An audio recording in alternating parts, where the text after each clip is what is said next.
Hello and welcome everyone to episode 200 of One Piece at a Time, the One Piece read-through podcast where we read and discuss 5 chapters of the One Piece manga each and every week. I'm your host, Derrick Bittner, and I'm joined by my wonderful co-host and freelance letterer, Brandon Bovia. And Brandon, can you believe it? We've gotten here already after 4 years or so. No, I can't believe it, actually. I can't believe it. I'm just honored to have been here for 200 freaking episodes of this podcast. I'm thankful for all of the folks who've been listening for all 200 episodes. So the fact that this little project to get you caught up on One Piece has been, we've been going steady. So it's just, and the end is almost near. So it's all right, let's just. Ostensibly, we've been continued to grow. I am always seeing new people starting at the beginning. I think there was just a comment on Spotify where they that mentioned that they started a few weeks ago or something like that, and they're already caught up or something to that degree. I'm like, oh my god, how?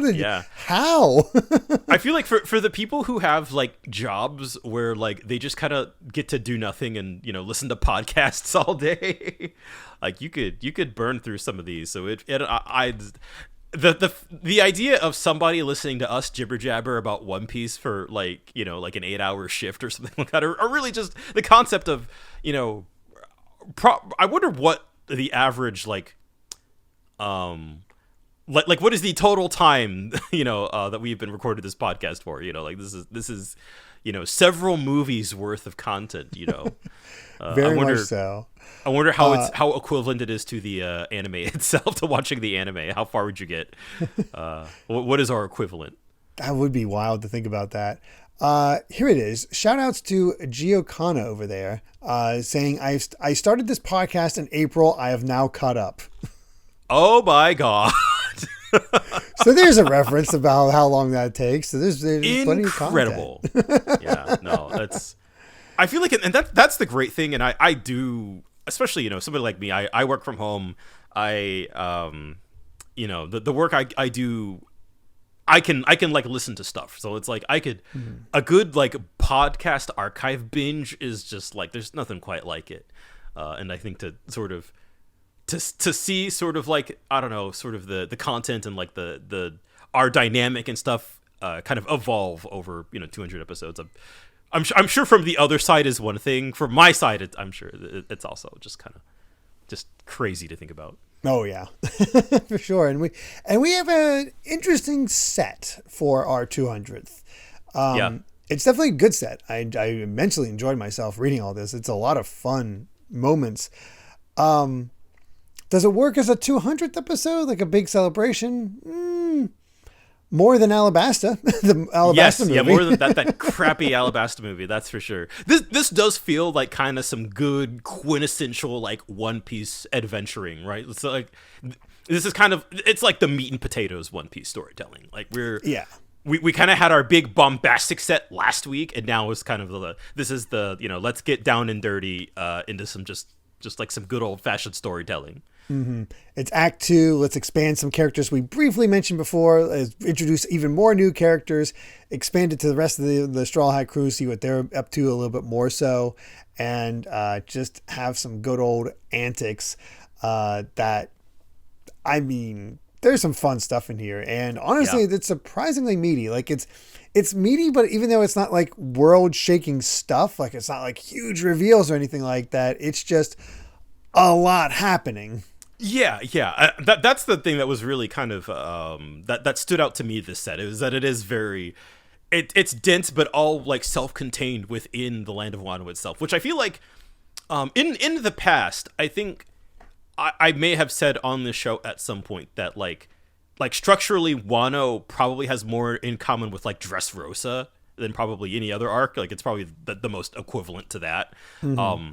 But I feel in terms of where we are, kind of 20 odd chapters in, we are really kind of knuckling down and focusing on kind of the everyday dynamic of life in the land of Wano, and sort of the dynamics and stuff. it's the most we've gotten a sort of a wide range of what's going on, because usually it's we've entered the country and here's our breakdown. Here's your tour of Water 7. Here's your tour of Dressrosa and what we're all about. Here's what Skypiea is all about, kind of thing, where it's just like we got to establish this land as much as possible. And here with Wano, Oda's taking his time. The perspective is very wide. Yeah, he went narrow to start with, to get in there. You start with Luffy and then being out to Zoro and then have this one adventure, so forth, and then like widen out because, hey, we just fought Kaido, there's the big bad, and get sense up the scale a little bit, and that goes badly as we saw last time. And then now we're expanding it out even further to see more towns, more people, more of what's it all about, and finally meeting Orochi. It really, like, that might be one of the things I love the most about the Wano arc, is that it has such a strong sense of place in a manga that is like packed full of strong sense of places. I really do love just sort of the looks at like kind of everyday life here.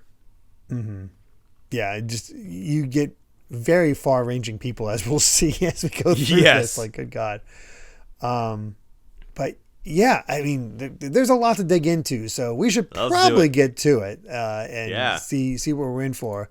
So yeah, let's begin with chapter 926, Excavation Labor Camp. As I love the idea of just Chopper and Law teaming up for some doctor work. Let's study. Yeah, studying medicine. Yeah, I love the stork and the turtle as well. It's just I don't know. There's very good vibes with this one. There really is. It's very cute, and that nice little touch to have the little. I think that's a bear on the end of Law's pencil, like where the eraser is. That is a good question. I don't know, but it looks like it has ears, which makes me think it's it's very Beppo-like, yeah. Very Beppo. It's kind of Beppo. Let's get some Beppo. Yeah, that's cute. That's it. I'm surprised you noticed that. I was staring at it for a little bit. It's like, what's that all about? I was even like, just like looking at the book, see if there's anything of note, but nah. Other than just reading, left to right instead of right to left. But let's get into the chapter itself, as we're getting a look at the flower capital, where there's been another sighting of a ghost, a tale to chill the bones. The latest update about the ghost sightings at the Northern Graveyard, where there's reports of a Hitokiri striking on the 8th block of District 2, the infamous Kamazo, the man with the scythe. That's all they know about him. They can't catch him. Yeah. Of course, they got the kind of the brushwork likeness. Of course, Hitokiri being killing a person, murder basically, and Kama is a scythe. So very very. It's the scythe murderer. Yeah, basically. I guess that works out. Yeah, and you see that scythe there in the silhouette. I do love a good scythe weapon. I can be convinced of that. I wonder if it's our other two samurai we're looking for, other than Shutenmaru. Yeah, that's definitely. I don't think. Do we come back to that in this set? We got yeah. I don't remember when that'll come up again, but it's somewhat important. So just tuck it in the back of your head, and then also, while this this guy's going extra, it's like we've got another attack with the Ushimitsu Kozo, the boy who strikes at the 3rd hour of the bull, who's basically like a Robin Hood type character here, who steals from the rich and gives to the poor. And so, is he hero or knave? Who is this mysterious fellow? And, all the while you see people walking around the town. We see a guy who's got the reverse crescent moon on his ankle. So clearly the word is spreading here in the land of Wano. Mm-hmm. I also like how subtly Usopp is drawn in the background. Oh, right? Like he's just in the background, in his disguise, doing his thing. Guy buys something from some vendor, especially get a bit of news, and tucked in there is their note to all the samurais. Like, who did that? The reverse crescent moon? What's going on there? And there's Usopp just sort of proud, and then of course all of Law's crew doing the same thing, where all these people are getting in. It's like it is building up the chatter of, wait, the Kozuki clan's returning? Are they? Is it coming? Is it happening? And right, nobody's really sure, but it's like, man, if I was 10 years younger, I'd fight. But what are they going to do for weapons? And, nobody's allowed to carry a katana. Nobody but samurai is allowed to carry katanas. And they've banned all the dojos for sword, karate, and judo. So Orochi has removed all combat training so they can't, try to get strong to fight him. Yeah.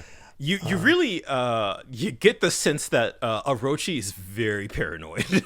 Yes, he's extremely paranoid. And I love how good Usopp is at his job. It feels like he just masterfully slid into this role. He's the one guy who's kind of doing his job the best. Yeah. It's him and Robin. Those two are doing their job the best without a doubt. And just he's doing the sales and has all that going, and it's time for Nami's kunoichi training with Shinobu, which is entertaining to say the least. Again, a connection I thought of. I didn't think about it at first, but it works really well. Like, man, why did Oda only pick Nami as a kunoichi because he wanted to get her in the sexy outfit? And then I realized something. Right, Nami's a thief. Yeah, in fact, this is perfect. She's kind of better for this than Shinobu. Yeah, I love it that they're kind of eavesdropping on these guys, or like here's the next the order sheet for the next round of armor weapons, and they're all just like, oh, this is quite a number, but she's just eavesdropping from above, like the floorboards. Shinobu is just kind of like, my eyes are too old for this. But they get caught, and then of course they immediately, like in almost like classic like ninja movie fashion, just like stabbing like straight up through the floorboard, and they're just and that's Nami's trying to be quiet, and Shinobu's just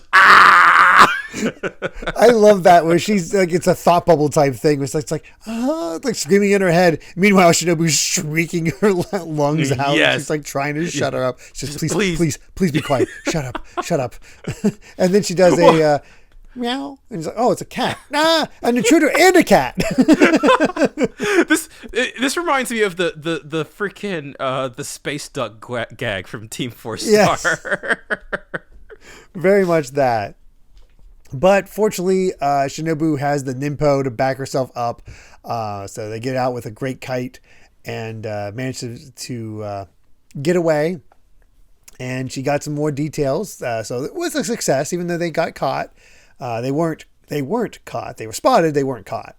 And so she has the name of the port and the shipment day. So now they'll know when and where the weapons will show up, so they can take them to equip the people who don't have weapons. Yeah. So I like seeing how like well formulated this plan is. There are steps, there are stages. Each person is working towards a goal. And it's a great chance to actually utilize the entirety of the Straw Hats. Yeah. Everybody is in a role theoretically that is best sort of lit for their strengths. And it feels like, God, because it's been so long, right? That like, I feel like we technically even haven't had the whole crew back together in so long. Everybody's in the same space, in the same area generally, but they're all kind of moving on their own. They've all kind of got like their own goal set out for them, which I love this stuff. I think it's just genuinely cool. Yeah, absolutely. Nobody feels wasted in these scenes. No, Oda's always been very good at that. Even he realizes like I can only do so much with each of these to get everybody to do something. So we'll just split them up. It just makes it more manageable, and it works here. I also love that Shinobu has a terrible fear of pointed objects. Yes, he's not suited for battle. Honestly, maybe not suited to be a ninja. No, but hey, there's no weapon deadlier than a mature woman. Absolutely. Got that right. But from their sky view, they get to see Sanji as Sangoro, showing off his skills and his role, where he is serving up his special soba, which especially appeals to the ladies. It is a massive line of women waiting for the soba. They are so excited for it. It's delicious. Yeah, of course, he's not recruiting any samurai. Nope, not getting a single samurai here. It's just the women. So, Sanji failing. Yes, although apparently he might be causing some trouble because we get one little guy in silhouette who's just kind of like does he have any idea whose turf he's muscling in on? So somebody is clearly not happy. Nope, not too much so, but it is an impressive line. Yeah. He got his reputation up quick. So, but it's time to check out what's going on at the titular excavation labor camp in Udon. Okay. I just noticed that the sound effect is udon because it's a pun, because of course you normally have like the don for doom, but now it's udon. Oh my god, I didn't even realize that. There's so many pun sound effects in Wano. Amazing. And we still get the whole lines of like, strike the iron, haul the stone. If you can't do the work, then die and free up the space for someone who can. And there's old man trying to get his rations, and he gets one millet dumpling for every 5 blocks of stone you haul. So because he's too old, he gets one. He's done 5. And I guess the end is nigh for you because you can't eat. And the punishment for speaking back to the jailer is amputation. So this old man is just being bullied. And this is Old Man Hyo, as they call him. Yeah, there's not much that can really be done. Like everybody's just like feel bad for him, but what can they do? It's like you just don't fight back, preserve your strength, and next. And here's the guy who has 4 tickets. Oh, that's a lot of hard work. 4 millet dumplings for, and then all of a sudden it's like, wait, what's that in the distance? And here comes Luffy and Kid hauling their own stone themselves, racing each other. Yes, and not only that, you can see it, they're just like crashing through. They're like, how many does that make? I lost count around 500. They're wearing sea prism stone cuffs. And they still have that much strength. And I'm like, oh my god, has Luffy like overcome that much? And we do have an explanation for that. So I'm like, man, I thought sea prism stone weakened them that much more, but apparently it's just they've gotten that strong that they can work through it. But fortunately, Oda does have an explanation, and it does make sense because this is Wano where they originate. So, okay, Oda. Yeah. I love how he's able to build in those little rule breaks that make it work. I do love. I feel like it works good as a gag, right? That it is just like, and I love it. I love it also because it is sort of, we're kind of raising Kid to be like, kind of Luffy's equivalent here, right? Like the fact that they kind of have this rivalry here, you're like, oh, like what, what's Kid all about? Like, what's his deal? But the fact that they're just like, I beat you, I got one more. It's like, no way, I outpaced you. They're just like a bunch of like school kids. Yeah. It's a different sort of relationship than Luffy and Law, where Law is trying to very much so channel it and have plans, and Kid is just Luffy. yeah, exactly. Just maybe a little bit more brutal when it comes to certain things, but it's a nice reintroduction. And I will always remember that it was Kid and Law that Luffy first fought with back in Sabaody. So yeah. I feel like that was kind of like Oda kind of saying like these 3, right? Like of all of the supernovas we were getting introduced to, was sort of like, all right, here's Luffy, and we're gonna have a scene with Law and Kid kind of working with them on the same level. And so I do like that we're kind of reintroducing Kid and still sort of trying to convey that like at this moment in time, maybe both in jail, both with Sea Prism Stone, like, yeah, okay, they're kind of about at the same level. Yeah. And I also love that the jailers are just kind of like, what on earth? They're like, yeah, a few days of working and eating and sleeping, and they're the picture of health. Yeah. They're going so fast that their boats can't even hold anymore. They got to get the next, hurry to get the next boat in so they can load up the stone that they're bringing. And what are they capable of when the cuffs come off? And they're just like, all right, we did it. Feed us. And then just a massive bowl of all this millet dumplings that they're just chowing down on. It's like, how many times do you have to make that trip to get this much food? And they're competing. All the while, they're just competing over who got more. yeah, exactly. I love where one of the jailers is just like, like, how are we supposed to break their spirits like this? Like, go, say something to him. And then he's just like, hey, slow down and chew your food. It's like, what are you, their mom? Like, what do you say? And I had another realization. It really should have occurred to me before, but this is the one that really emphasized it for me, is how messed up the smile fruit are. Oh, yeah. Yeah. For whatever reason, it didn't fully click with me just how, like, that he even was a fruit user. The guy with the lion on his belt, chest, whatever. Mm-hmm. It didn't like click with me what that is. But Hippo Man here, Dobon. Yeah. What a design. Yeah. Oh my God. This is maybe the weirdest one yet. Just and even the other jailers are like, yeah, this is really weird. And well, now poor old man Yo, Dobon gets introduced here by just stepping on him in the middle of the road. Yeah, and he doesn't even care. But well, fortunately, it's not the hippo part of him that's lands there, because he's kind of like a centaur, except his feet come out like the chin of the hippo.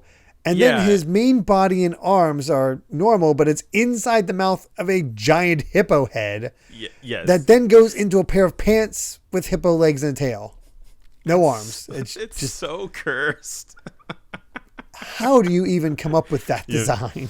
Yeah, I my favorite part is that the whole gimmick with this guy is just like, who dares defy the vice warden? And it's just like he gets interrupted because the hippo just eats him. And so, like, he's like admonishing them. He's giving the speech. It's like it's hard to understand him because the hippo's just gonna close his mouth, and Dobon can't hear the other people from inside the hippo's mouth too. It's just like it's that great classic One Piece humor. I mean, it's one of those things where it shows you how messed up the smile fruit is, because you had it's like the animals are actively rebelling against these guys that are being made fruits of, because you got the lion actively swiping at his head. Yeah, punch him in the balls. Punch him in the balls, eating the head of this guy here. Like, what the heck? But Luffy and Kid ate all their millet dumplings. They're fat. It's like, I've never seen a prisoner get fat in here. I'm almost kind of jealous. I love how Kid is established to be just as silly. The fact that he can get fat like Luffy, and of course they already start losing weight like Luffy. Like they're I love this.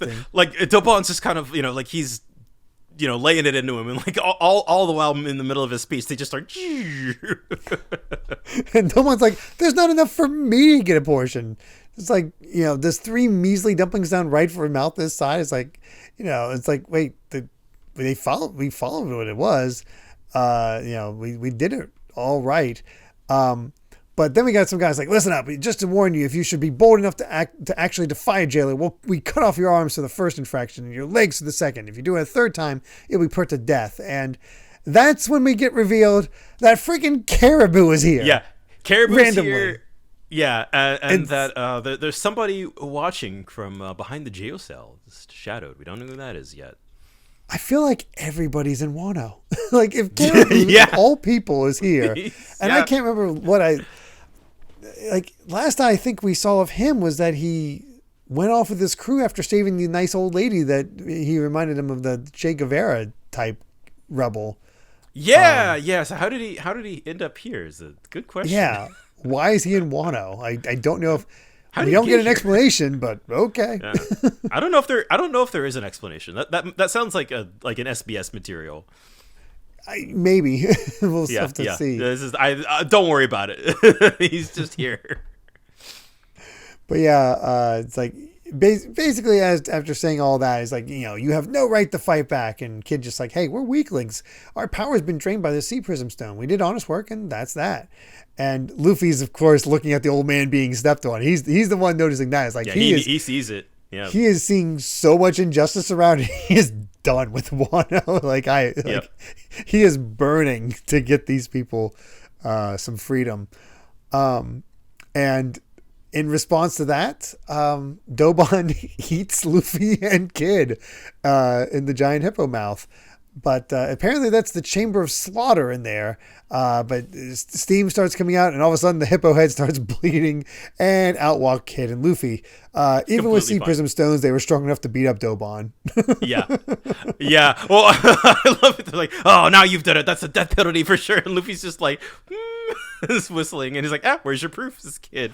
And of course, it's like, all right, nice job. You guys are now the shining stars of the prison yard. So within one chapter, we've already decided the pecking order for. I love how nobody else in this country can stand up to Luffy except for Kaido so far. Yeah. Even handicapped like this, Luffy still is just styling on them. Very much so. I feel like this is important to. It's important to establish this kind of thing. That sort of like we are kind of now at the point where like most of like the really. The fodder, I feel like, is, I don't know, it feels like the exact opposite of Whole Cake in that sense, right? Where it felt like, maybe it was because we only had half of the Straw Hats, but like, and it was just like pure Emperor territory, but like, I don't know, like Big Mom's crew kind of felt like they had more of a challenge at this point. Yeah, her crew is bigger and each one seems worth more. Yeah. But I guess that's also, the thing with Kaido is that it's, I don't know, maybe more top heavy. We haven't really seen his crew, other than like some of the, like the three, Yeah. Well, we saw Jack. Yeah, King Queen. We got King, Queen, and Jack, but and Jack has now been turned into a joke. So yeah, so the overwhelming strength of the top is definitely impressive because Big Mom's top was oh my gosh, how am I blanking? Oh, Katakuri. Katakuri. But that seems to be the tippy top, and like it's just like Big Mom is certainly the strongest, and Katakuri's kind of bringing up the rest, but it's not maybe not enough to deal with all of them. But Big Mom has numbers on her side with all of her kids, and we've seen how effective all of her kids working together can be. That sort of evens the scales between the two. So it's definitely it's when you kind of look at it that way, it is sort of an interesting difference in how kind of the crews how they're kind of laid out. But it is very notable. I don't think I quite realized just how much Luffy is just like yeah. Which after what he went through does feel like you kind of need a little bit of that. Mm-hmm. Yeah, you got to show that he is capable at this point. He's worth that 1.5 billion. Yeah. And yet still the gap between him and Kaido is still massive. Unbelievably massive. Yeah. But before we move on to our next chapter, we do have an SBS. So our first question is, back on Zou, when Momonosuke mentioned that he met Roger, I thought that for some reason or other, this was an adult that became a child and was using his position as a child to get spoiled by Nami and Robin. Now that we know that Momonosuke is someone who leaped through time and whose actual age is still 8 years old, doesn't that mean he's just a normal perverted kid? And Oda says, think about it. Remember what it was like when you were an 8-year-old boy? That's right. You were a pervert. All young boys are perverts. And there's little panels on the side of him like nuzzling up to Robin and Nami in their chests. Yeah. But it's okay. He's just a little boy, so they think it's cute. Mm-hmm. Next question is, I have a wholesome question saying, I figured out why men want to become Nami's slave. It's because she has 2 huge kibidongos, right? The mealy dumplings. Oh. And millet. This is the millet dumplings? Yes. Oh, wow. Yeah. And it says I say it's Sonata Chi is the writer because Oda just says, get out of my room, Sonata. Which wasn't Sonata like who Oda writes in as himself to do the perverted questions like that? I can't remember. I don't know. I think one of those things was revealed, but I would believe that, honestly. Yeah. And then finally, we got one that says, in chapter 909, was the Carpenter boss that appeared in Wano the same one that was introduced in Volume 7's SBS, the Carpenter Minatomo-san? And Yes, he is. Yeah. I didn't forget about this. I actually remembered this, but I forgot to bring it up. Oh, wow. Yeah, it's a pull. That's a major pull. Back then, he was fixing the broken door to the bar in Fuchsia Village. He was introduced as Carpenter Minatomo-san, exclaiming, "Who did this?" And now he somehow ended up in the New World in the closed border country of Wano. Isn't that weird? That's right, they actually aren't. Isn't that weird? That's right, they actually aren't the same person. They have the same last name because they're related by blood. The fact of the matter is, a ship from Wano reached East Blue a decade ago. One of the descendants of someone on that ship is a person that everyone is familiar with. This part might be featured later in the main story, so I won't mention any more than that. It isn't going to be a major plotline, it'll just be a minor story. So, yeah, so he's not the same character, it's just his family came from Wano. So what you're saying is that there's other folks in the East Blue from Wano. Huh. Gee, I wonder where that might be. Can't imagine where that would be. All right. Well, let's go ahead and get to our chapter 927, Otoko the Komuro. And I love this one. This is a great this is manly. Garp just fighting a bear for some salmon, and man, that's the most built I think I've seen Garp. Good God. Yeah, right. Seriously, he doesn't look like a man who's like pushing 70. No. That's great. That's a great one. But let's go back into the chapter itself as everybody's come together. It's time to eat Sanji's special soba. And we got Robin, Frankie, and Usopp all together. And they're like, okay, any information about Luffy? It's tough. He's a good distance away from us, but I bet he'll get out of there by the big day. And Usopp's just like, oh, the food's really good. I'm so glad we have Sanji back, and he's all right. I'm hungry. Soba noodles are good. Of course, Sanji's just happy to, I don't care about any of your opinions except for Arobi's. How are the noodles? They're exquisite. I can't get enough of geisha Arobi. Man, Sanji's living it up. He's just surrounded by women. Yeah. That's kind of a little bit of a problem. I love that. Presumably, I would assume this is Frankie. Like, you gotta have, something that a more spicy flavor. Something with good drinks. That's stuff that samurai would like. and Sanji just gets this like, ugh. Right? Why would I want that? But then the Usopp's like, oh wait, hey, there's some male customers, and there's people pushing through. He's like, hey, you shouldn't cut in line. He's like, shut your mouth. And got some 3 tough looking types here. Tough looking types. Yeah. Business is booming, pal? It is. Thank you. But if you want soba, the line starts back there. That ain't the issue. What we want to know is who said you could set up shop on the block. And of course, it turns out this section belongs to the Kiyoshiro family. This is Kaku, Kuni, and Suke. And, welcome to the Yakuza. Because, basically. You need to start paying some protection money, or else things could start happening to your business. See, he's like, I don't mind. I'm plenty tough. Yeah, we're not worried about it. And then, of course, we've heard the name Kyoshiro before, so Robin thankfully fills us in that that was the guy who was talking smack about Orochi, even though he's he was there, right? Like he works for Orochi, but he's comfortable enough that he could just like talk smack out in the open. Yeah, apparently he's also a Yakuza boss. There you go. That makes sense. But then these guys make the biggest mistake of their life, and they just start knocking over they kick over the soba, send it all flying, knock it out of a kid's hand, who immediately was like, what the heck is up with that? It's like she's crying, but the way her face looks is like she's laughing. And she's laughing. Yeah, there's even the sound she is effect. laughing. So it's like, what the? And then you get Sanji's face. It's like, oh no. yeah, it's over. Even he was like, all right, we better move it. So it's like, all right, time to fight. And I love that Sanji's like, I'm gonna need you to eat all of that. You want to go? It's like, clear out. The Kyoshiro family's going to get violent, and the first thing we see is that guy getting kicked in the face by Sanji. Which, again, it's so good. It's just like, it's no trouble at all. And then Frankie immediately gets in on it by grabbing a guy, leaping into the air, and then doing a suplex right into the ground. I love how Frankie's fighting style has just evolved into, I'm going to wrestle you.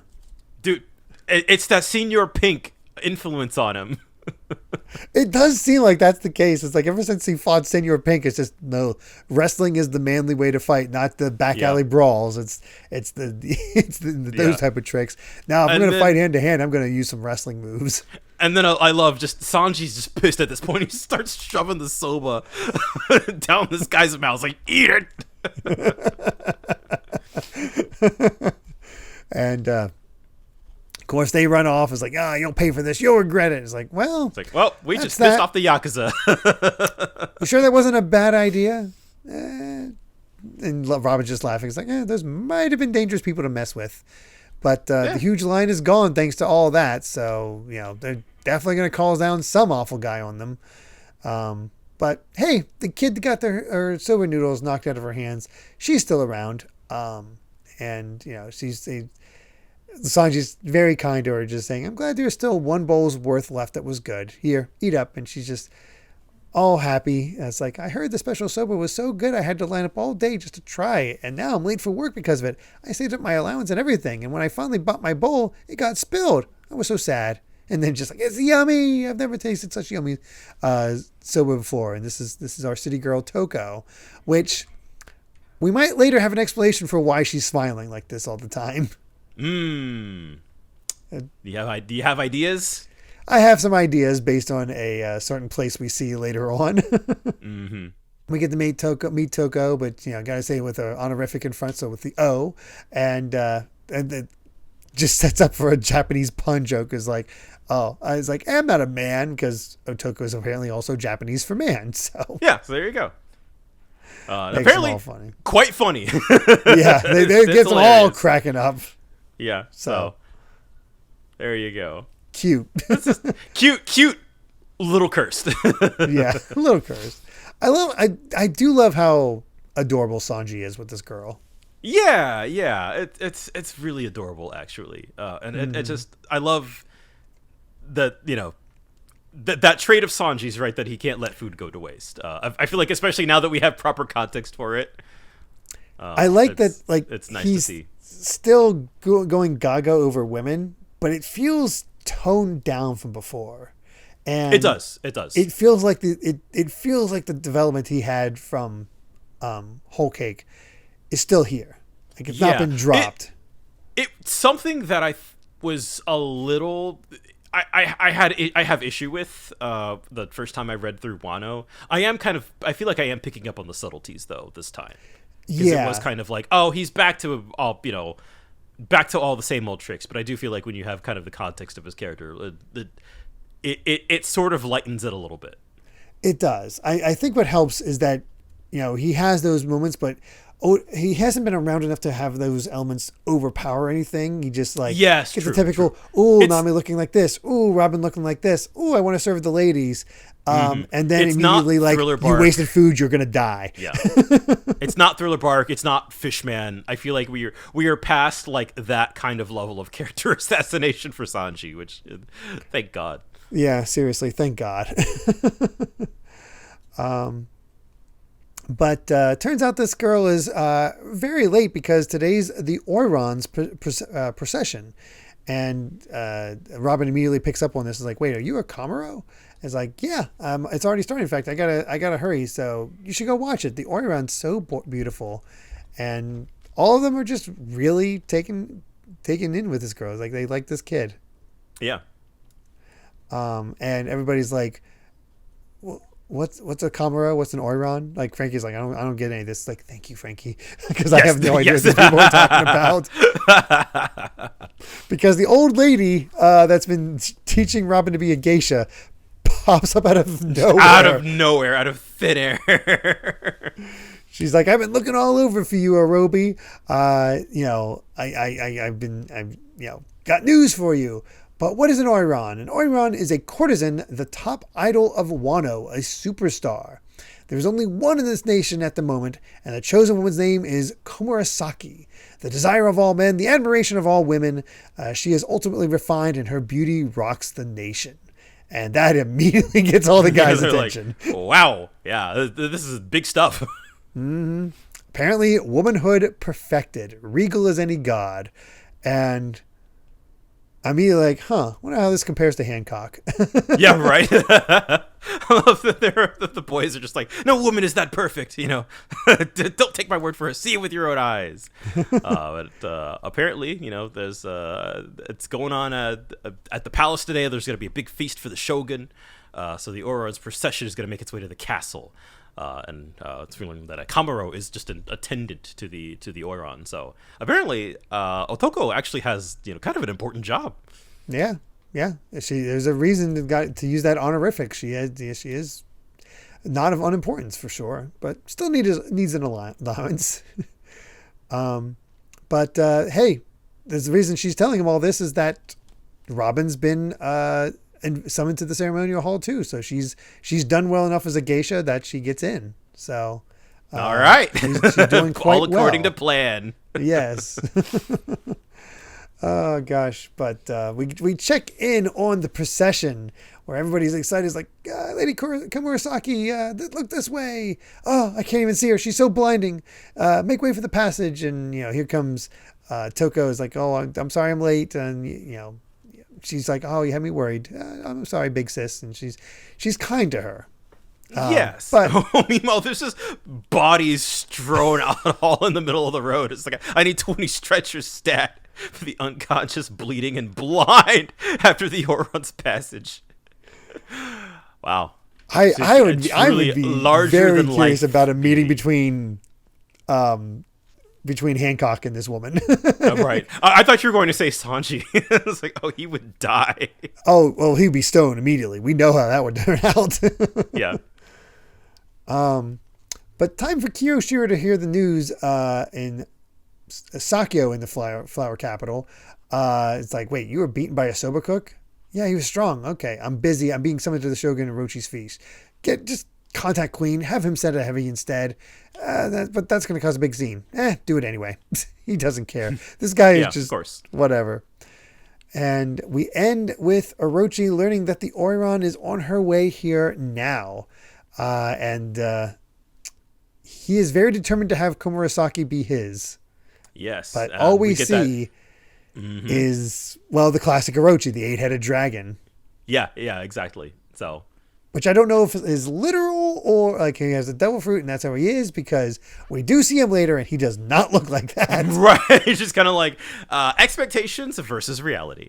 Yes. I don't know if that's like just supposed to be imposing, like to just signify something, or if he has a devil fruit. But, he could easily have that devil fruit.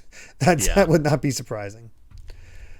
Oh, goodness. So, let's go ahead and get to chapter 928, introducing Komurasaki the Oiran. And I like what this chapter does at the beginning. And it's not even anything Oda does. We finally get credits from the team. Translation by Stephen Paul and lettering by Vanessa Satone. Or Satane, I'm not sure. I think Satone. That's cool. I'm glad they added that. That's a fun. That's a good detail. That is actually interesting that you pointed that out, because I didn't notice it because I'm so used to it being there.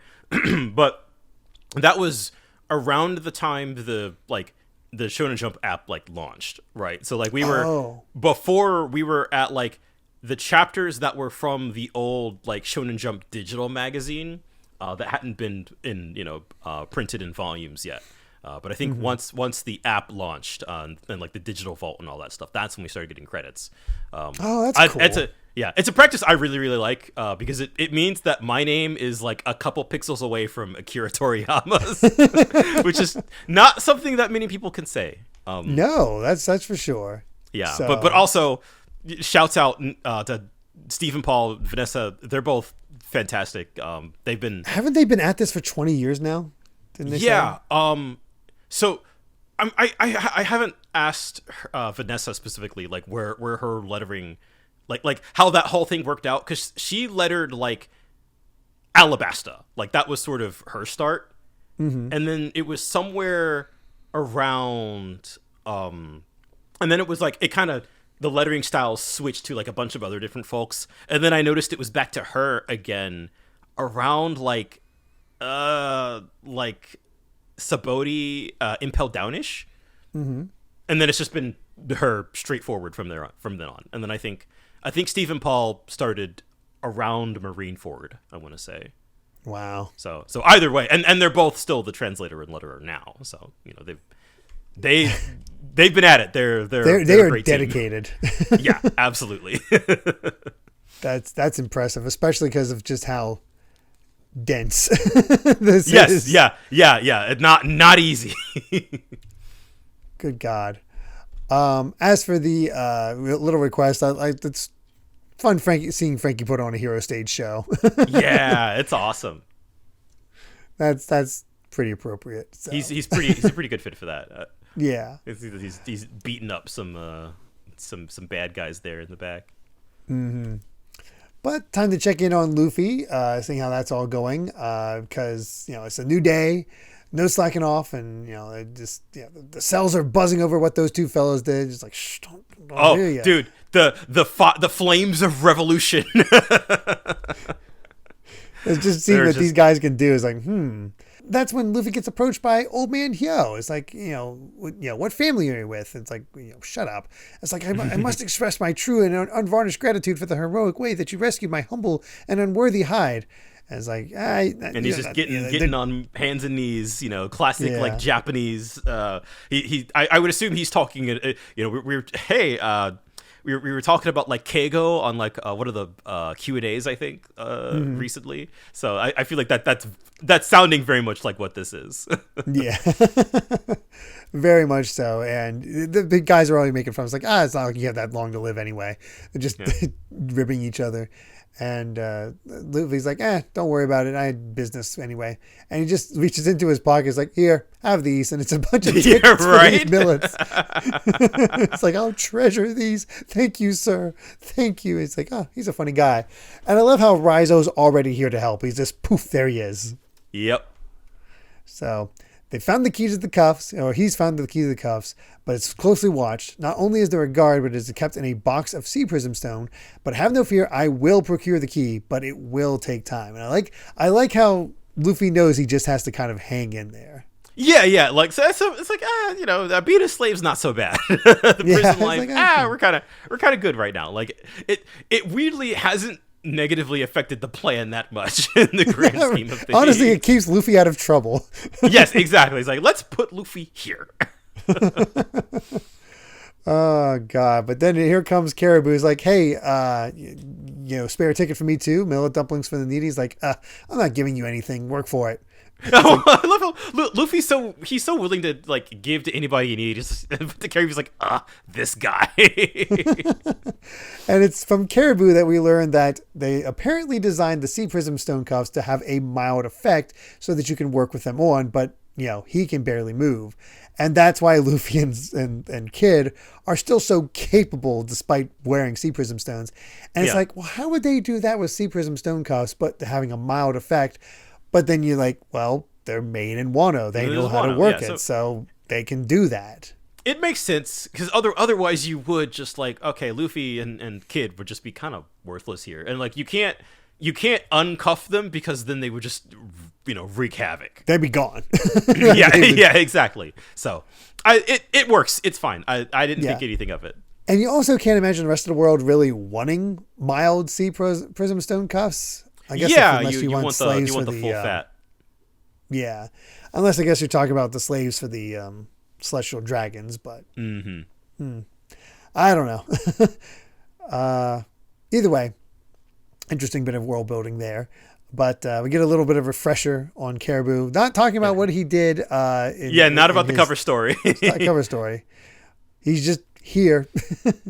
It's like he wants to come along. He knows they're trying to fly. He was like, take me along. I'll do anything for you, pal. If you and me team up, nobody can stop us. It's like, just team up with Jaggy instead? It's like I think for whatever reason that's what he calls Kid.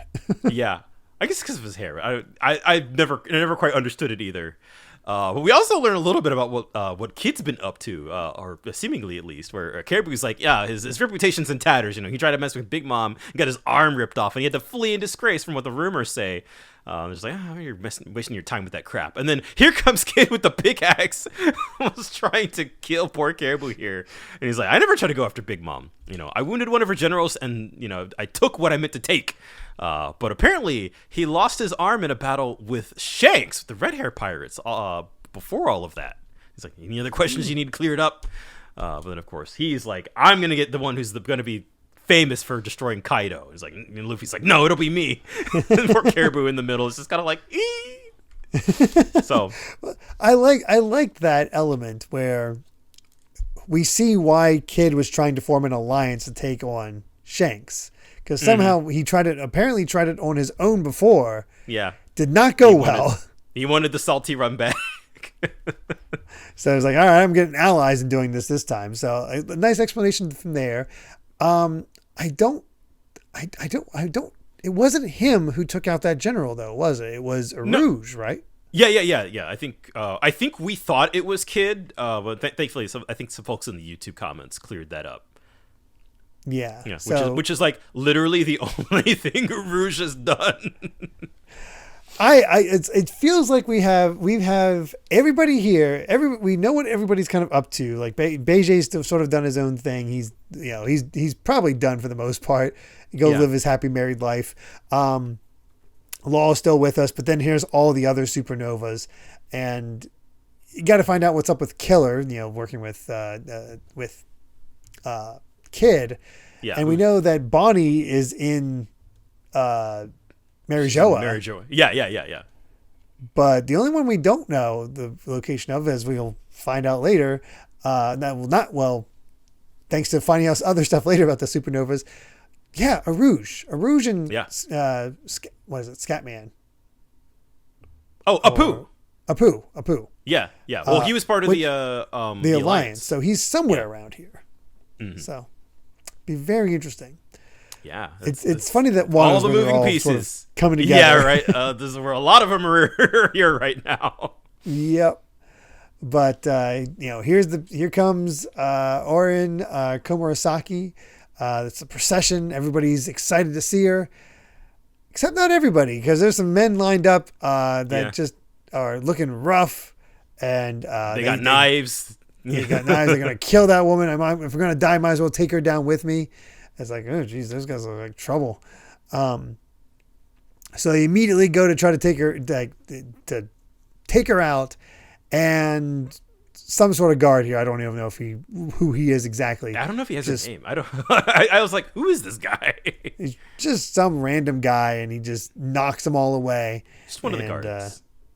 One of the guys on the ground is just this sad-looking old man, and you get a flashback involving this old man. This took a complete, this whole section is like a complete left turn.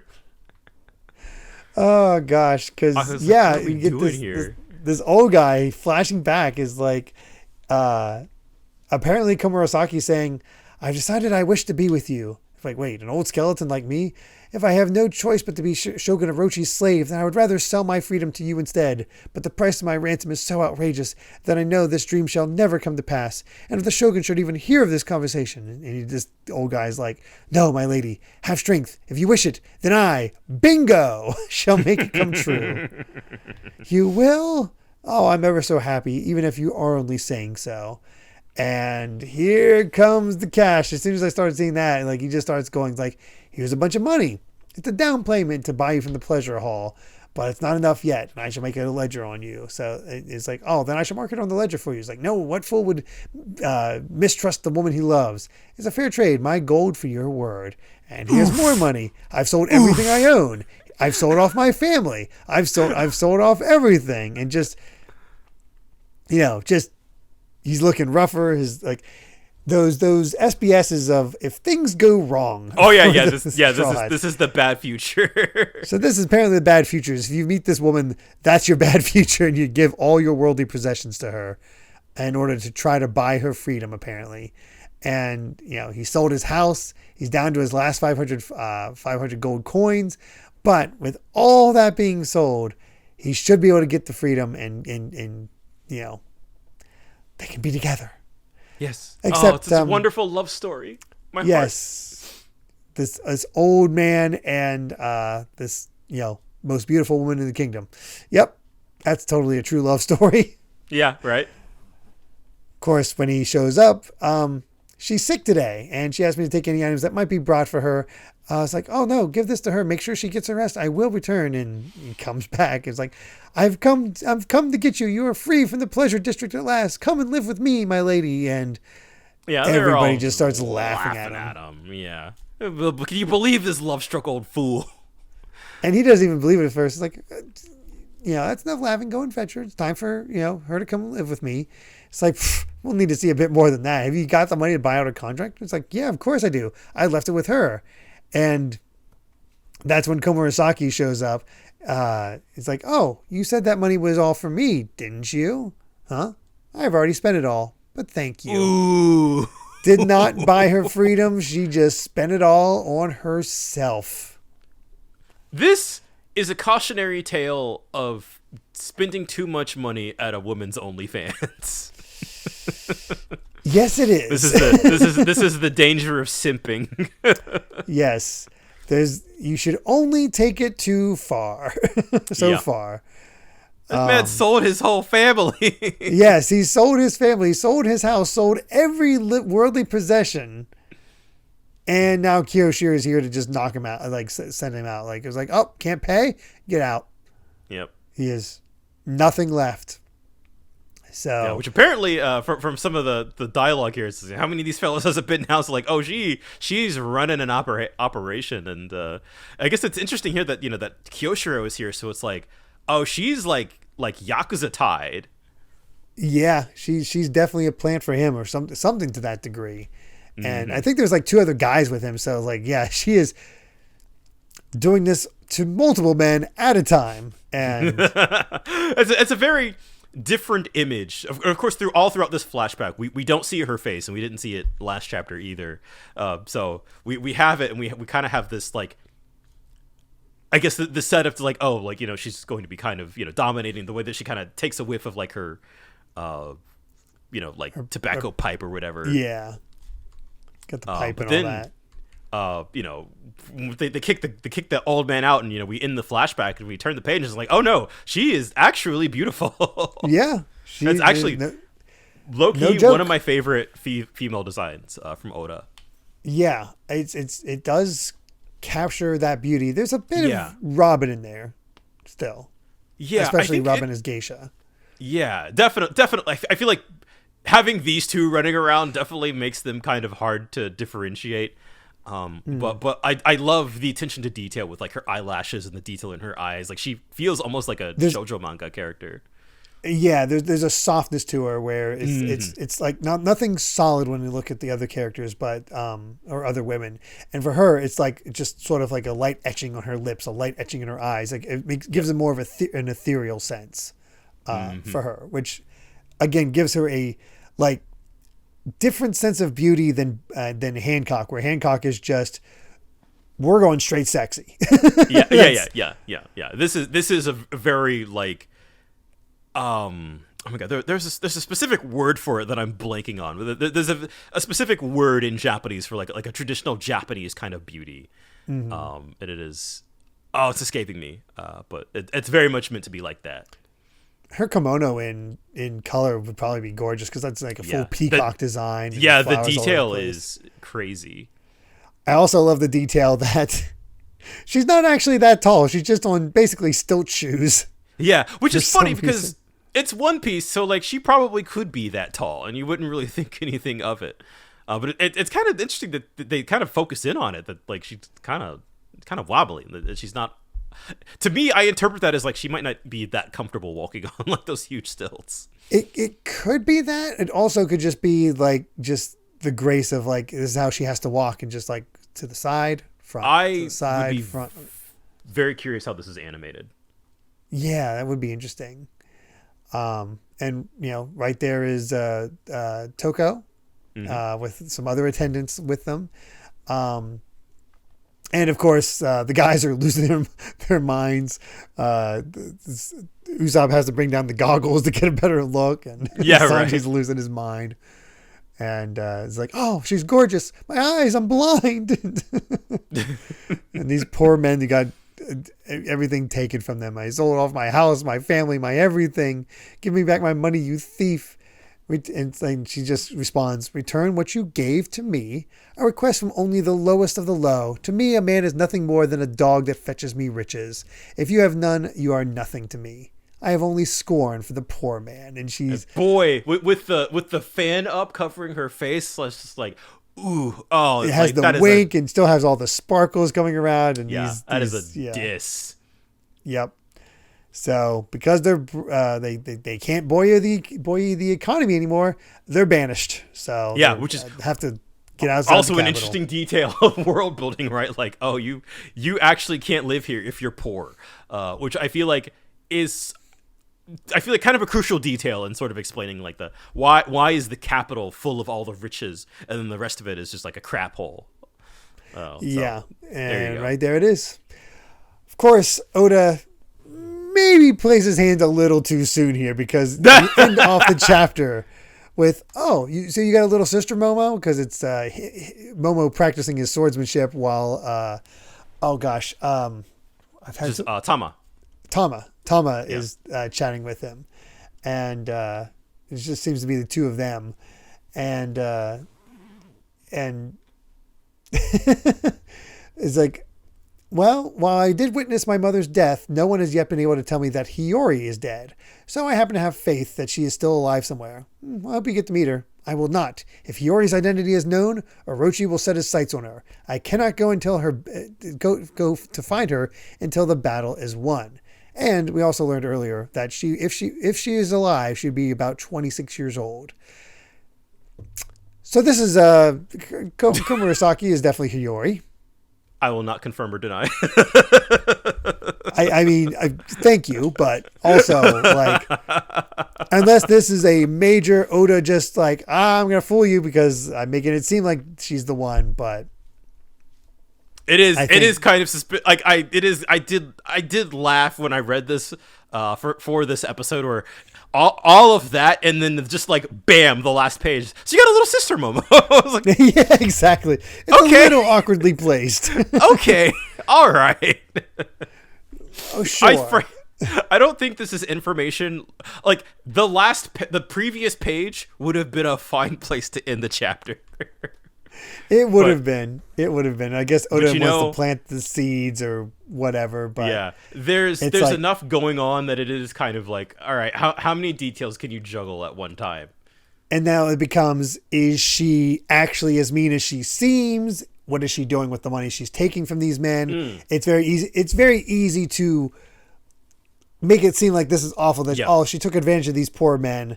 But then you think about the rich class of, the flower capital, and you could also see her potentially redistributing the wealth to some degree.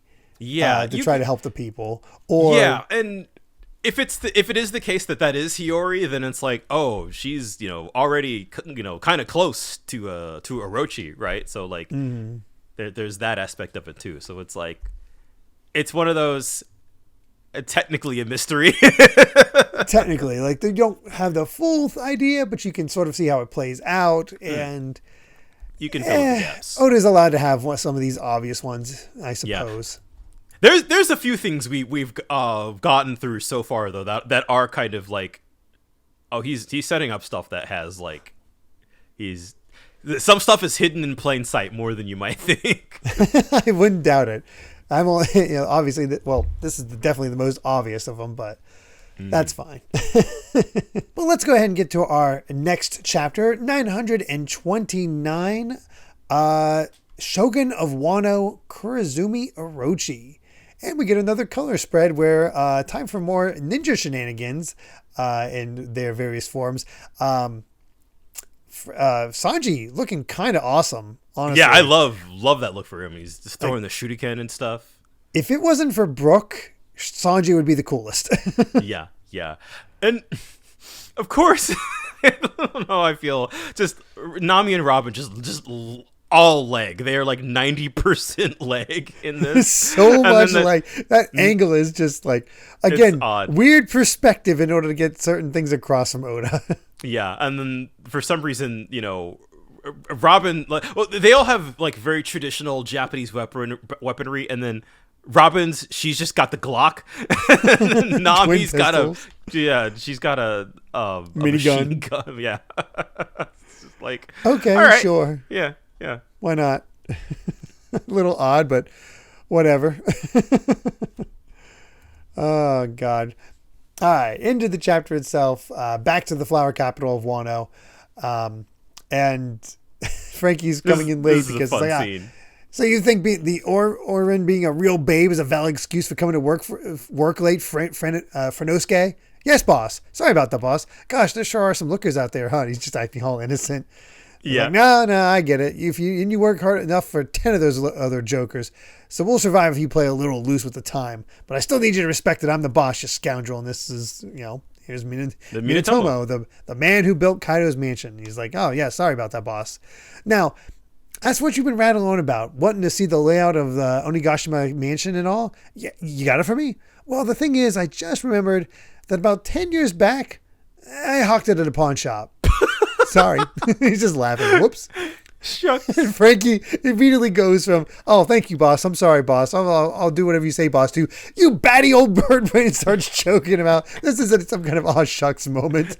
Yeah. And then Frankie just blows his cover. The only reason I've been working for you the past few weeks is because you said you had the plans to the mansion. It just full on like cartoon cloud. And of course, in the middle of the fall, it's just like somebody comes, it's like, what's the big idea? And Frankie's Franosuke launcher, and he just the carpet is brawling again, and that's the story of how Frankie lost his job. Yes, you're fired. I was like, I quit first. I don't need this place no more. So that's it for Frankie. Yep. All right. I love how Frankie's immediately cut free from, like, Frankie's allowed to be on the move, which I'm happy about. I love when Frankie gets to be a bit more involved. Yeah. And we learned that Kandro is moonlighting as a fishmonger, but he's not catching fish. He's drawing the fish. Yeah. Did Bree always look like that? I love the woman going away with like, how will I cook this? Yeah, right. Can you even eat it? Well, and I love it too. Frankie's like, Kanjuro, you're sticking out like a sore thumb. The kids are gathering around, not paying attention when I first heard this, I thought they were actually attracted to Frankie because he's a robot, but no, they're pointing at the fish and stuff. Yeah. those fish kind of look like our I forget his name, our lizard friend that got us up to the top of Zoe. Yeah, one of those that's hanging down the lowest, at least. Oh, I don't remember. That's just how Kandro draws faces. Yes, it's very, very cute. And then I love this sequence. This is straight up just like a Zelda trading sequence. Frankie literally getting sent on side quests. Yes. Go to the pawn shop. It's like, oh, I sold that off ages ago. Oh, to the Kumagoro from the row house. He wanted to learn from it. What? Oh, yeah, I did that years back, but until the landlord took it when I got backed up on rent. That's Kobe. Oh, mansion planes. Yeah, they were very lovely. I gave them to my favorite geisha as a gift. Her name's Kisagawa. You know her? Why would I know her? Oh, I didn't know what that was. I used it for as a pot rest. Then Tokijiro saw it and Tokijiro. Yeah, I have them. But then Rakuta said that they were worth good money and then took them away. Rakuta? Wait a second. Rakuta means camel? Yeah, I'm Rakuta. Those plans were more trouble than they're worth. Some guy stole them from me. He had his face hidden and everything. All I know is he said he came from Curry. Curry, and then like they go to the ruins and Curry's like, yep. I have no idea where they're at. They're just. Yeah. Apparently they're somewhere in Curry. Yeah. So it's just like, all right, they're just like, thank you for your help, assisted the other missions. So it's just like, yeah, all right, Frankie lost his job, so he's our side quest man now. It's just like 2 pages, but it's hilarious. I love that Frankie gets up to shenanigans. He's just like, who in the what? What do you? It's just I'm kind of impressed he's actually able to track down these people. Yeah, seriously. But yeah, Kinemon's working out well. It's sort of like the the one ringleader. directing everyone, though. Yeah. He's definitely And then showing those some leadership. at an interesting angle where, he's like, who would need to acquire the plans to Kaido's mansion? Unless, and then, well, moving on from Might that. be some of the other samurai, or I don't Yeah. know. But they got in a bunch of weapons, a bunch of food. There's more yet to go, but kind of subordinates are beginning to catch on. And, Also, that's Wanda. Yeah, Wanda's here. I like Yeah. how pretty much everybody from Zoe is kind of here, or at least Yeah, all the which is- important ones. Which is awesome. Yeah, I like how they're still kind of involved. It's Yeah. nice that's continuation. Cool. Again, it really does feel like we're bringing everybody together. And I love how they're recruiting Shuten Maru because they're the ones stealing, but they're giving him the credit, so he's forced to kind of go against. They're dealing with it. It's like, at the very least, he'll be angry. Oh gosh, but then we get this absolutely strange scene that I still don't know what to think of. In the ruins of Kibi in Wano, where Zoro has teamed up with this guy named Tonoyasu, or just Yasu. He's literally labeled as just a sycophant. And he's walking with him because he paid his tab on the sushi. Yes. And I think from the newspaper. yes. And he's just constantly like, doesn't matter what Zoro says, the guy's laughing and dancing, and I have a good feeling about this. I'm going to follow this gentleman. He'll lead me true. You stood out and tall and cast him. I just constantly. He's a very jolly fellow. He's very like, yeah. And Zoro's just kind of like, oh god. And I love how Zoro's like, oh, I recognize that. I've had Asu. Oh, yeah. They've been called worse. Yeah. Dang. And this is the town of Ebisu. Why was it named for the god of wealth and good fortune? You'll see when you get there. And I still don't know what to think about this guy. But in the meantime, CP0 is in, at least I think that's CP0, is in Wano. Am I correct in that? I think I recognize those masks. That's usually what they're associated with. I was about to hesitate, but no, I think it's safe to say that's CP0. I feel like I've seen those designs, namely the I- guy in the front. Yeah, I think let's go with that for now. I'm pretty sure they are, and I'm like, is that a spoiler if I say that? Yeah, I don't think so. I think it's safe. I think it's safe. Yeah. And we get to finally see what Orochi's all about. It's like, you don't want these borders to be opened up either, do you? After all, you were desperate enough to go to a pirate to buy the weapons you needed to fight pirates. It's all a big joke, isn't it? But after the loss of Doflamingo, your Joker, you lost that veil of anonymity, and now you have no choice but to deal with us directly. I know you're in a weak position, and I can ask for the stars. And they're immediately like, we can't fulfill this request. Listen, Wano is fully self-sufficient. We have everything we need. Don't our people look so happy? The only thing I might want is even greater power. I asked for a battleship this time, but next time it'll cost you Dr. Vegapunk. He wants Vegapunk for himself. Yeah, wow. And then he was like, that's impossible. And just bam, immediately just shot in the head. Yeah, shot one of the other guys. Doesn't kill him. It bounces off the mask. It's like, don't care if it's possible or not. Celestial dragons, navy. The country of Wano does not fear that. The whole lot of you could not bring our nation to its knees. I have Kaido backing me up. Very confident with Kaido at his beck and call. Yeah. Also, get an interesting shadow where, again, he's got like the snake. His shadow's able to do the Orochi heads. Like, gradually. Yeah. He has a devil fruit, no doubt about it. Could be. I'm positive of that.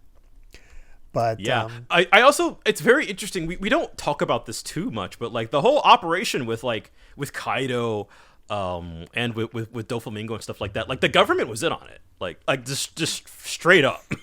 Yeah. Like they were benefiting from that too. So like Doflamingo getting it's why arrested. Doflamingo had such a strong position.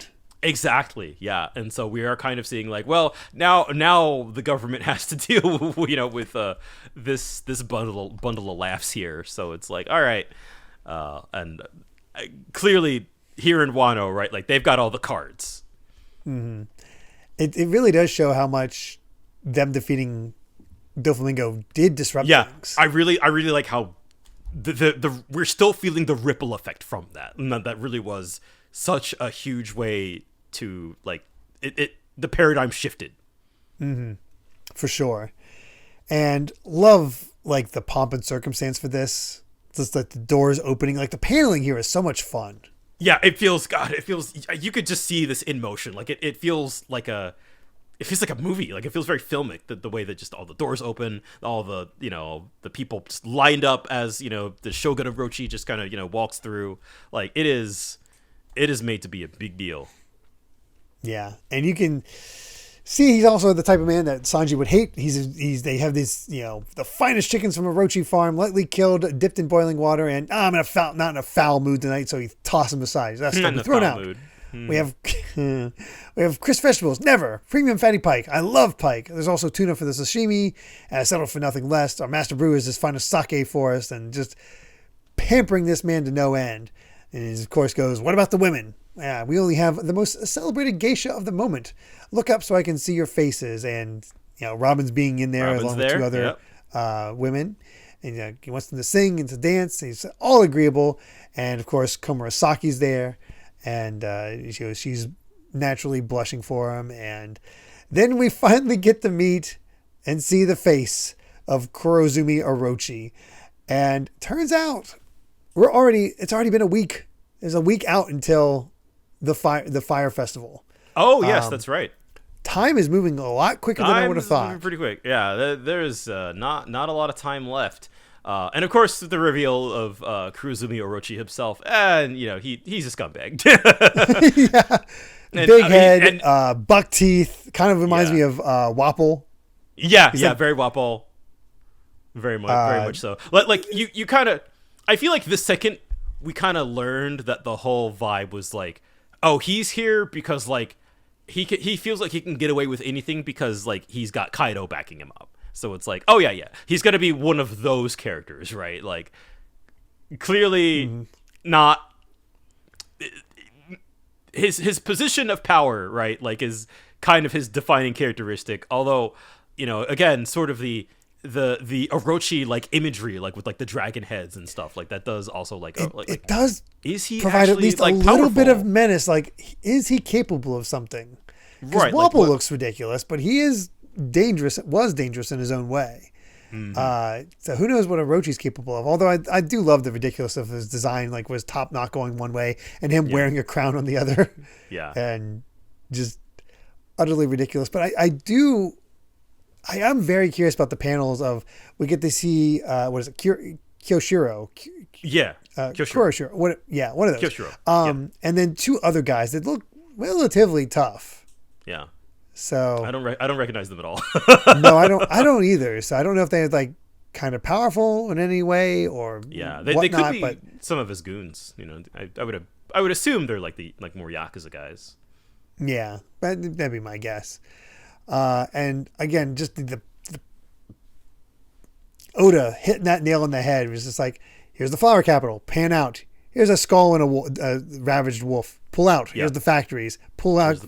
Zoom in on the factory, just pouring out that pollution. The depiction of inequality. I really do feel like it is getting less and less subtle. And it was not subtle to begin with. It was not subtle before, but this is Oda saying like, yeah, like I don't know, what do I say? Rich people suck. Yeah. Oh gosh, but we don't end the chapter with that. Instead, time for the repercussions of Sanji's actions, because the law's like, hey, I need you to go hide. Looks like these two are looking for revenge. Like if they're looking for revenge, I'll just fight them off, is what Sanji's saying. Is like, no, that's what I mean. These are folks who know who you are. The Toby Ropo have come to kill that Soba. They're the 6 most powerful members of the group of headliners, and they sent 2 of them, Drake and Page 1. It's like, wait, Drake. Oh, Drake, right? And yeah, turns out here's Cross Drake in his. We get a full. I'll have to correct you again. Diaz. Diaz. God, I always forget. Yeah. God, I always forget that it's Diaz. It's a weird one. Why would you ever think Diaz? I did not know that for the longest time. It frustrates me to know it because reading the manga, you would have no way to know that. And he doesn't appear consistently enough for me to remember. Yeah, exactly. Well, he's here now. Well, that's something. Yeah. But I do like how the dinosaurs are labeled under dragon fruit. Yes. So we have this page 1, who is part of the Animal Kingdom Pirates, and the part of the Spinosaurus model. Yeah. What's that? Oh, and part of the Toby Ropo. So he's part of the Toby Ropo. These both, which also, holy crap, Drake worked his way up. Yeah, it's interesting because I don't think he's above Hawkins in this case, because he's not. I believe so. Toby Ropo. Yeah, which is very interesting. Yeah, I think Hawkins is still a headliner, but I don't. Yeah, I think that the Toby Ropo are the. Yeah, I think of them as the 6 below Jack. Yes, I was going to say that it seems like we have Kaido, the King Queen Jack, the Toby Ropo, the rest of the headliners, and then so forth. Yeah. I think that's good enough. I expect one of the SBSs to break that down. Yeah. It's kind of weird that we don't have an exactly clear vision of the hierarchy, but like with the details that we have right now, I think we're like 90% of the way there. Mm-hmm. What's interesting is that I thought Drake was a T-Rex. He's not. He's an Allosaurus. Yeah. Which, did not expect that, but... He looks sick. He does have a sick design. Yeah. Honestly, just having friggin'... Well, I was excited that he's a dinosaur. I remember like getting that reveal. I'd forgotten that was revealed in Subodi. I was like, oh yeah, this is really high. But now we have page 1 here. Just like, we've got 2 dinosaurs, and I love the details. You can tell that Oda really likes dinosaurs. This is a lot of fun. Yeah, it's cool. It's so cool. But basically, like, what are you doing here, Hawkins? We're here to set an example. It's like, well, I came in search of a particular man. This should be more than worth the reward of the mission alone, Drake. And so, like, what is Hawkins' whole deal? I don't know yet. Yeah, you still hold your suspicions. For sure. But we do actually have another SBS at this point. Mm-hmm. So, let's see. We have kind of a basic one to start off with. The favorite and least favorite foods of the 7 commanders of the Straw Hat Grand Fleet. Cool. So, Cavendish, his favorite food is roses, hates ramen. Roses? Yeah. Okay. I didn't know you could eat roses, but there you go. Oh, man, what a freak. Bartolomeo, his favorite is cheap sweets. He hates vegetables. He's a kid. Yeah, that tracks. Donsai, his favorite is a bento from his beloved. Oh, that's sweet. Oh, come on. But he hates crab.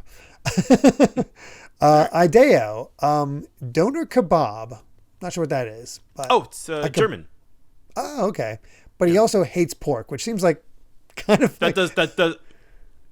I don't know if pork is a mainstay in Doner. I feel like it probably is. It feels like it. Sometimes he likes to be like contradictory. Yeah. Leo's favorite is pumpkin, but he hates spicy foods. Oh, yeah. That's cute. Howardin loves meatballs, but hates semla. Oh! Which makes sense why he would hate semla. Oh! Yeah! Considering Big Mom's backstory, yeah. That would kind of ruin semla for you. Yeah, that's almost as funny as Doflamingo hating barbecue. As you get it's true. Steak. Oh my god! And finally, Orlumbus's favorite is boiled eggs, and this is the best part. He hates fanciful cooking. Yeah, he's so prim and proper and exact with what he does, but he hates fancy cooking. Awesome. He's very, I don't know, prim. I guess I don't know. Yeah, very. Yeah, I feel like he's very. That diet feels very like grind set mindset. Yeah, right. Next question is: now that Shiryu has obtained the invisible devil fruit, will he also try and peep in women's baths? Oda says he is still a man, so of course he will. The heck? Come on. I highly doubt that. That does not feel like Shiryu. Wow. Probably not. And finally, it's got nothing to do with me. Since Oda Sensei is so young, I was wondering if you had heard of Kokoroshi Manjiro. Honestly, seeing Luffy chewing on a long toothpick like that, I had to know. Sorry if I'm wrong. This is he definitely makes sure to note that he's a 57-year-old reader, which that's awesome. Oh, wow, yeah. And Oda says, yeah, a letter from a 57-year-old reader. You're correct. Kogarashi Manjiro is an old movie based on a novel where the protagonist is always chewing on a toothpick. He even used it as a blowgun. Oh, it was so cool. It's very dangerous though, so please don't try this at home. And on the topic of classic novels, the character dozing Kyoshiro is based on is in a novel called Sleeping Kyoshiro. Oh. So he's pulling from his love of old movies. Yeah, that's dope. Got to get those samurai flicks. For sure. So yeah. All right, we finally reached our final chapter for the set 930 Ebisu Town. Jeez, can't talk. Very strange pairing here. A Rouge and Cracker racing on dolphins. Why not? Sure. Why these two? I don't know. And I like that Cracker's trying to throw biscuits to distract him, distract the dolphin. Yeah, and it's working. Yeah. All right. There you go. So apparently time is starting to matter with whatever's going down, because slightly earlier than, I guess, the party with Orochi. Yeah. That could be or maybe slightly earlier than Sanji having to fight, like Drake showing up to find Sanji or something like that. I don't know. I'm interested.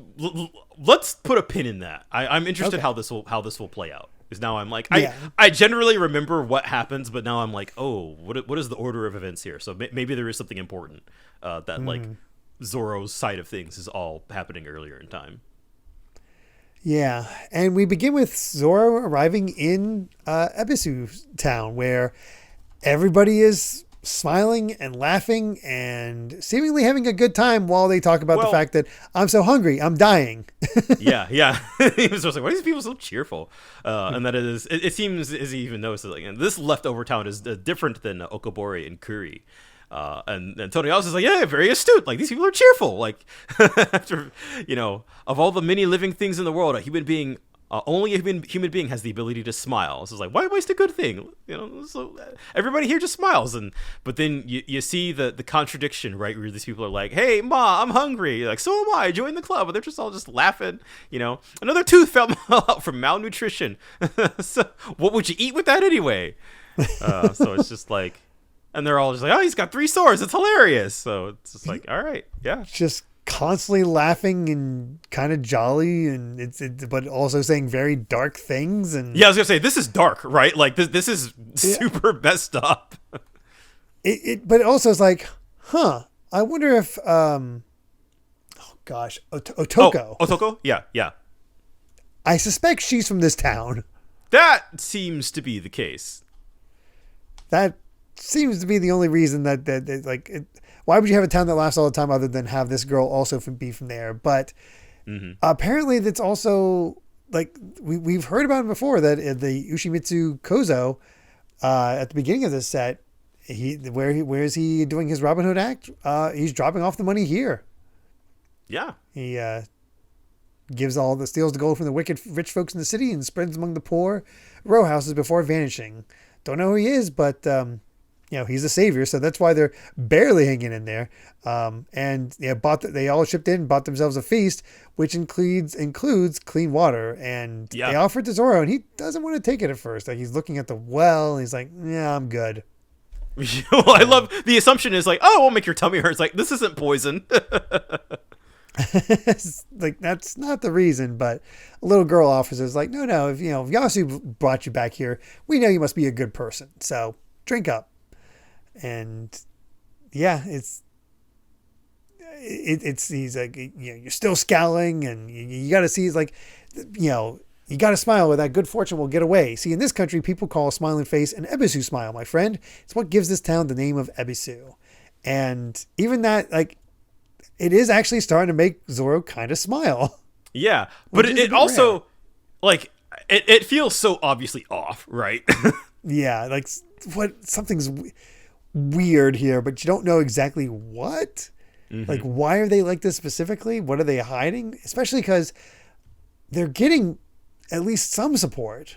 But what does it mean? Yeah, it's hard to tell. We don't have enough to go on yet, but like I feel like there are definitely connections kind of being laid down here. For sure. So, yeah, I have no idea where that might go. Honestly, what's more interesting to me is this next scene where... Yeah, I had a good laugh at this. Yeah. Turns out Big Mom is already on her way here. Yeah. Kaido is like, shoot them down, shoot them under. Don't you dare let that hag into this country. He is serious about this. And thanks to her intelligence network, they know that they need to have the koi to pull their ships up. It's like, how do they know about the waterfall climbing method? And it's like, that's the information network. And I love how Luffy just kind of lucked into that. Yeah, right. He's like, wee. He's like, I don't care. We knew they were coming. Sink them already. And it's not working because the cannons are being deflected thanks to all of our, we see all of our kids. It's been too long. I can't remember their names. Oh, we got Perisparrow, Smoothie, and Daifuku. That's right. Got yeah, those three. There we go. Oh, and even I'm seeing it just in the bottom panel there. I can see Montdor and the girl with like the pointy. Montdor's there. The girl with the little devil horns are there. The like girl she brought the laughed at Katakuri. Yeah, I was gonna say Katakuri mysteriously absent, but probably recovering a bit because yeah. Yeah, but it is funny that like, oh no, Big Mom is like, all right, kids, we're all going to Japan. She's like, here I am, Kaido. Here we come, Straw Hat. It's time for you to return to me, Zeus. So she wants Zeus back. Here. She is here for all of this, and it's just kind of like, oh wow, she's really gonna climb the waterfalls. And it like seems to be general panic from Kaido. It's like, don't let them in. What are you doing, you fools? We've never seen Kaido this panicked either. No, like it does paint Big Mom as like a legitimate threat. Yeah, to why they're kind of even at that point. But they're not prepared for this because they didn't expect her to actually be able to climb up the falls. And with her children there, they don't have the numbers or manpower ready to fight them back. So if they get there, it's going to be a full scale war. And Big Mom's laughing it up. It's like it or not, we are Wano. And they come up over the edge. And as they're in the sky doing that last crest over the final fall, they see a pteranodon in the distance. It's King. That's his dragon fruit. He's a pteranodon model, which looks sick. It's great. Yeah. And with the flames around him, he's not just a pteranodon. He is freaking Rodan from Godzilla. Well, I was going to point out because his nickname is King the Wildfire, and he had the flames while he was in his human form when we saw him the first time. So the fire seemingly not related to his devil fruit. Yeah, that's very interesting. Honestly, with the fire there, I wonder if this is a Sanji fight. Oh, eventually, that'd be cool. Matching up the fire powers. That would actually be pretty sick. But yeah, King was able to kick Big Mom's ship out of the air. Just bonk. Bonk. They're gone. And there they go. And Big Mom's in the water and she's gone. Big Mom's gonna drown. I was like, oh my God, Big Mom's already here. This is gonna be pure chaos. Nope, she's gone. Yeah, it's a gag scene. It's kind of a gag scene, but there's no way she's dead. Yeah. Well, we're not done with this yet, but it is sort of a very funny cutaway. It's just like, oh right, like Big Mom of all the other subplots we're dealing with right now, and so we'll have more to talk about that later. Yeah, with Perisparrow's powers, I'm assuming her own powers. Like, there's ways for her to get herself out of the water. We've seen that in action for sure. Yeah, it's not going to be a problem, but at that same moment that Kaido's dealing with Big Mom, here they got to get out of town because Drake and Phase 1 are looking for the Soba Cook. Yes. So it's like you started it. Yep. Doesn't matter how it started. Once they spot you, it's going to kick off a manhunt for the entire crew. We can't have that. It'll put Nami and Robin in danger. That's Sanji, definitely. So, hey, listen up. If you get caught, don't say a word about the samurai or the minks. Just let them kill you. It's like, wait, Luffy would never say anything like that. Well, I prefer things a bit more deadpan. Man, I love Law. It's such a great. You never see him interact with like Usopp and Frankie and Sanji like this. It's just kind of like, hey, you're not our captain. Well, what if we cover our faces before we fight? Only if you're sure you can win. But remember, each and every injury decreases our strength for the decisive battle. So don't fight yet. And Usopp says, well, if I get caught, I'm blabbing about everything so I can walk free. And Sanji goes, don't even think about it. Oh, I'm going to protect you so good. And Usopp's like, manipulated him. It worked. That's great. I like that it's not framed as him being cowardly. It's more him just like, I'm going to trick Sanji into helping me. He's playing the system. Yeah. So it's like, okay, so Usopp is still has the courage there. He's not like regressing. It's a fine line. Yeah. But to see a house being flipped over in the distance and a lady screaming. So Sanji's curious what's going on. And yeah, page 1, just decides to wreck a random soba shop. They did nothing. Which of course is dire, right? Or it's like, we're going to be kicked out of the capital, right? If we can't sell our soba. So it's like, yeah, like life even in the capital is not so pretty. Yeah. And I mean, at least he's eating the soba. He's not letting it go to waste. He's not wasting it. Yeah. It's like, well, tell me the other soba cooks or else shout for Sanguro as loud as you can. Shout for the fool who attacked the Kyoshiro family. And they do. They show yourself, curse you. But if he's a coward, he'll never show his face at all. What shop should I try next? I'm in the mood for fruit. And he's just going to menace this area until Sanji comes out. Yeah, and of course, he's harassing women. It's all his fault. So Sanji just, runs off the leap into action. But then, of course, you get this awesome... Sanji always gets the best entrances. Just kicks page 1 right in the face, knocks him over, knocks the fruit out of his mouth. And he's like, wow, because a lot of them are going like, curse you. Nobody expects him to actually show up. But nope, he appears. And, page 1's like, all right, reporting in. Target spotted in the 6th block of District 2. Got it. Heading there now. So they've got dinosaur powers. And like, wait, why did you... I love the guy who's like, why did you wait till now to stop him? You already destroyed our home. It throws like a cup at him. Yeah. And Law's like, ignore them. Get out of there. It's over if Drake and Hawkins show up. I was like, oh, that's all right. This guy doesn't actually know me. They won't identify me, and I won't get hurt. I can take care of an idiot like this in no time. It's nice to increase our ranks, but we can also decrease theirs. So you guys going ahead, as long as they don't find out who I am, right?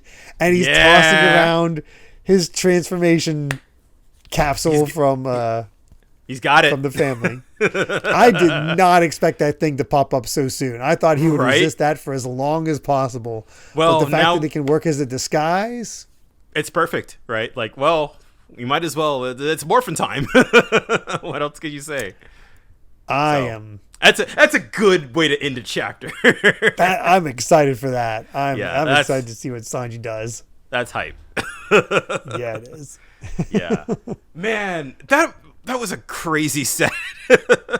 So much happening. Like there's so many characters being introduced, but it felt like things were constantly moving. I don't even know if there's an arc for this set. It's just getting pieces into place once again. Yeah, exactly. And very seeing much how so. things are moving around and getting a nice highlight of the group we haven't really seen much of in a while. Yeah, we barely saw Luffy.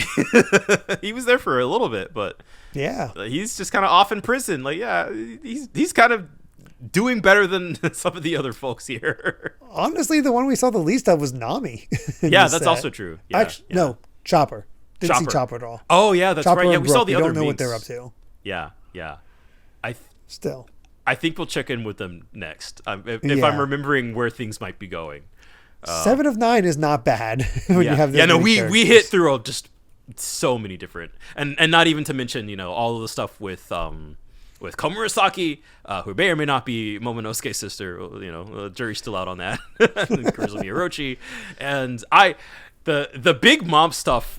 I did not know that we were going to get Big Mom in the set, and I was like, oh my god, I can't wait. Big Mom continues to be one of my favorite characters. So excited for whenever Big Mom gets to enter the scene and what that means. Yeah. I have got to know what that means. I think you're gonna like it. Oh, I'm so excited. That being said, we do have a SBS. Oh, so right. It's time for another one of these. This very common thing. I have a request. I know other readers must have said, I want to see what Nami and Robin look like in the future, but definitely do not draw them, please. And Oda says, yeah, you're not convincing anyone there, huh? So here is Nami in those various ages. So we get age 40, come back to again once you become an adult, age 60. I passed 40 a long time ago, which honestly, she looks pretty good at 60. She does. Yeah, no, she's kicking it. Like, you don't see any lines at all. Like, she is pulling off that. She's aging gracefully in the same way as Bulma. Yeah, for sure. But then we see if something goes wrong and she starts getting a little Alvida-ish. A little wrinkly. At least yeah. A little Alvida-ish for sure. And then she's like, that one's like, hand over the money, I tell you. And at age 60, she just goes into like old lady who runs those type of shops. That's what she looks like to me. Well, like, won't you buy my magic pot? Oh, I misread. Oh, that makes more sense. Oh, okay. Yeah, I was reading the Japanese in the image you sent. That does say magic pot, but I thought it said something else. Oh, okay. Yeah. But Oda just says, here's Nami, but Robin will have to wait for the next request to come in. Oh, okay. Thank goodness. I love how these become such a thing. It's funny that it's become a thing. I don't want to see Bad Future Robin. Bad Future Robin's going to be scary. Yeah. I feel like she's going to be scary. Mm-hmm. And our final question for this set is, Oda, I have a question. Since coming to Wano, Sanji's goatee has been missing the line that leads up to his mouth.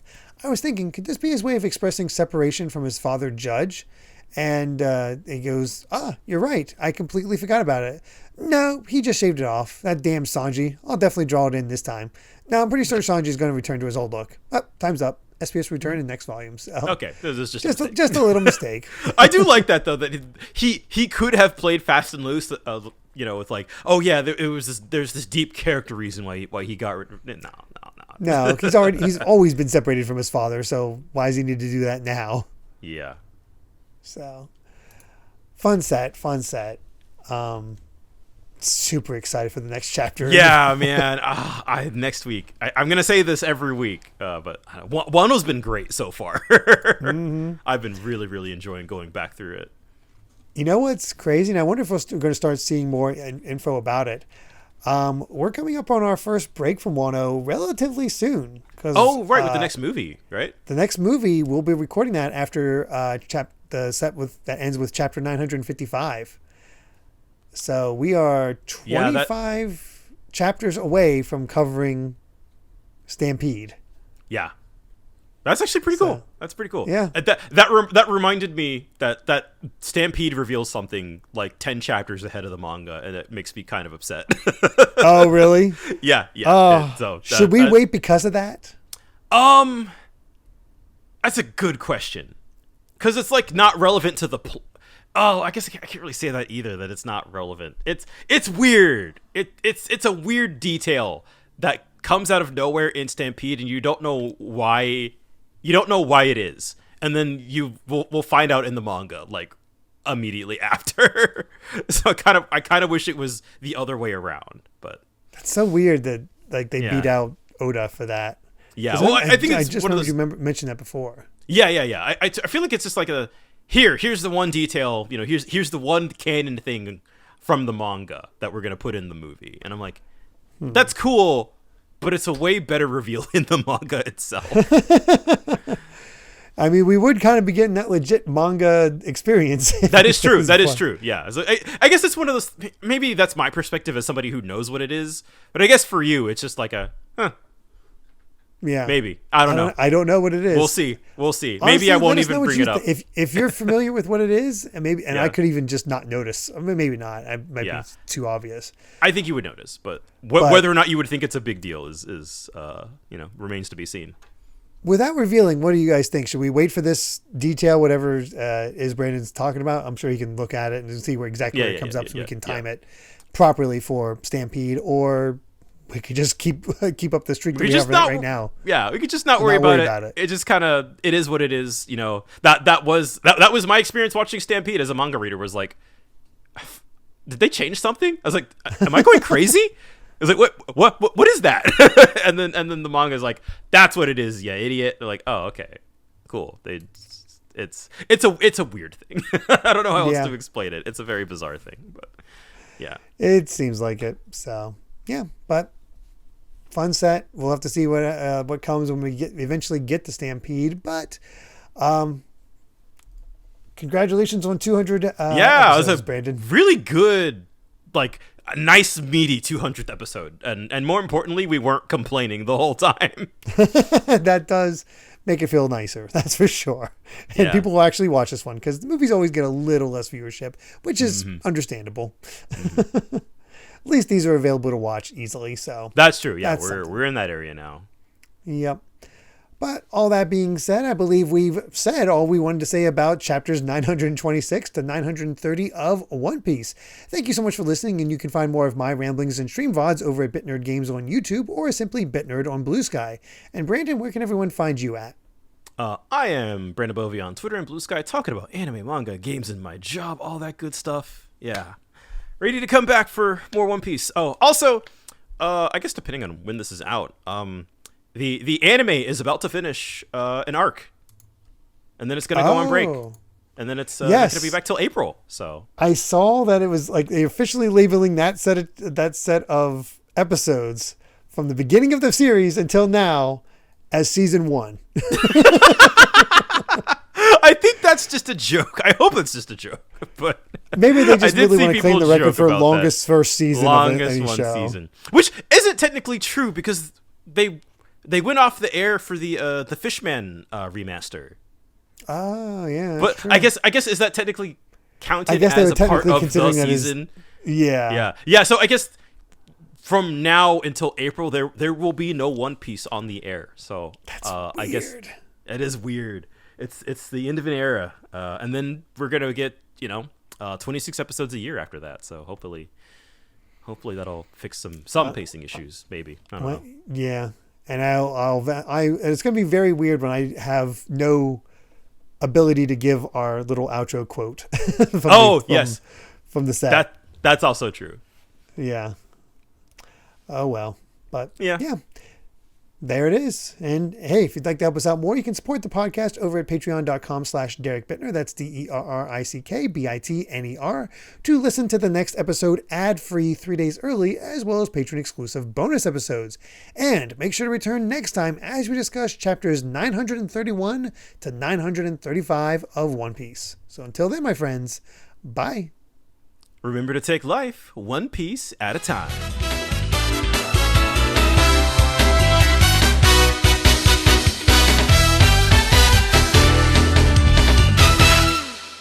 Return the gift you gave to me?